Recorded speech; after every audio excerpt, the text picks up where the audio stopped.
सुप्रभात सर्वांना. रामकृष्ण हरी. आज सकाळपासून तब्येत खराब होती, दवाखान्यात जाऊन आले.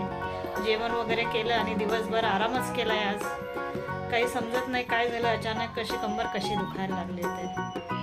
पण आता उद्या शिवजयंती आहे, त्याची थोडी तयारी करायची होती. म्हणजे घरातल्या घरात महाराजांची पूजा. त्र्यंबकला मी आज झेंडा आणायला सांगितलाय, तो झेंडा तो घेऊन येईल. पहिला होता पण तो खराब झाला होता, मग एक नवीन झेंडा आणला. तर आता ते लावायचं कसं काय, त्याची सगळी प्लॅनिंग चालू आहे. तुम्ही शिवजयंती साजरी करता का, नक्की सांगा.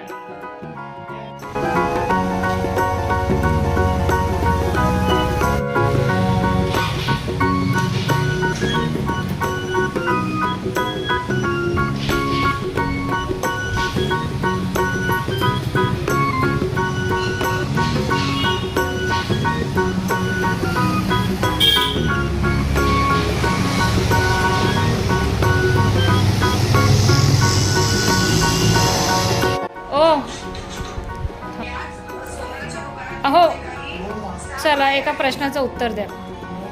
शिवाजी महाराजांनी सगळ्यात पहिला कोणता किल्ला जिंकला?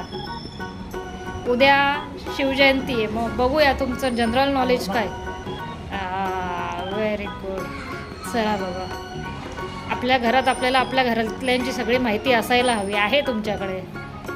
ठीक आहे. महाराजांचा इतिहास माहिती आहे. बरोबर, माहिती असायलाच पाहिजे. आपण मराठी आहोत. पायाचे ठिसे कोणत्या किल्ल्यावर? रायगडावर आहेत. मग कुठे आहेत? महाराजांचे पायाचे ठिसे कोणत्या किल्ल्यावर आहेत? अहो, रायगडावर पण आहेत. सिंधुदुर्गवर आहेत, पण रायगडावर पण आहेत. बघा, चेक करा तुम्ही. मग आपण जाऊया दोन्हीकडे आणि बघूया. कधी घेऊन जात आहे सांगा मला. रायगडला जाऊ आपण. जाऊ. बघा, ह्या महिन्यात जाऊया, पुढच्या महिन्यात मार्च मध्ये जाऊया.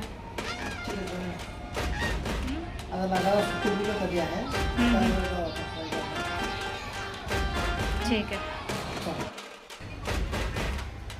तर फ्रेंड्स, अहोंना प्रश्न विचारले, बऱ्याच प्रश्नांची उत्तरं दिली, मला पण विचारले. आता महाराजांचे पायाचे ठसे कोणत्या किल्ल्यावर आहेत तुम्हाला माहीत असेल तर नक्की सांगा. कारण मी कोणत्याही किल्ल्यावर गेले नाही आणि वाचनात आलेलं माहिती जी आहे ती थोडी अपुरी असते. जोपर्यंत आपण कुठे व्हिजिट करत नाही तोपर्यंत आपल्याला त्याची माहिती नसते. तुम्ही पण असं कुठे व्हिजिट केलं असेल आणि महाराजांच्या पायाचे ठसे कुठे आहे तुम्हाला माहीत असेल तर नक्की कमेंटमध्ये सांगा. झालं अण्णा, का बसलेत तुम्ही? का बसले? वाढू का मग?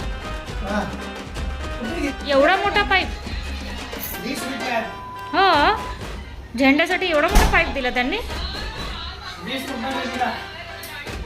ओके. पप्पांशी बोलले ते आता लावून घ्यायचं जेवल्यावर वगैरे. जेवण दाखव,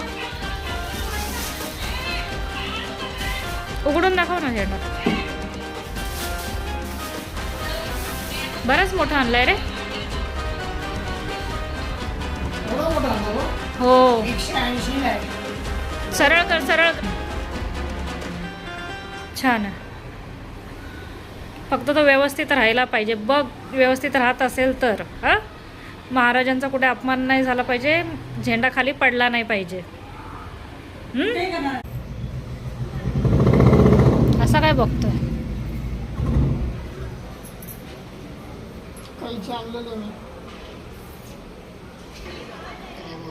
माझ्या नवऱ्याला कैचीची गरज नाही, दात मजबूत आहे. त्या बघ,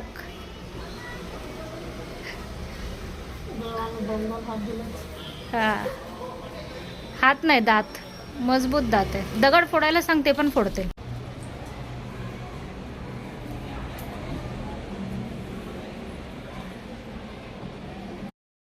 तर फ्रेंड्स, महाराजांचा झेंडा लावला आहे. उद्या शिवजयंती 19 फेब्रुवारी. तर महाराष्ट्राचे आराध्य दैवत छत्रपती श्री शिवाजी महाराजांची जयंतीनिमित्त सर्वांना खूप खूप शुभेच्छा. महाराजांना फक्त सोशल पोस्ट किंवा मीडियासाठी मर्यादित न ठेवता स्वतःच्या मनात ठेवा. कधीही डिप्रेशनमध्ये किंवा हताश होण्याची वेळ आली तर महाराजांकडे बघा. कारण मी सुद्धा स्वतः जेव्हा खूप टेन्शनमध्ये असते किंवा खूप काही अवघड परिस्थितीत असते की जिथे माझ्याकडे काहीच पर्याय नसतो, तेव्हा मी महाराजांचा आदर्श डोळ्यासमोर ठेवते. तर तुम्हीसुद्धा स्वतःकडे लक्ष द्या आणि महाराजांचे विचार पुढे घेत चला. सर्वांना शुभरात्री आणि उद्यासाठी खूप खूप शुभेच्छा.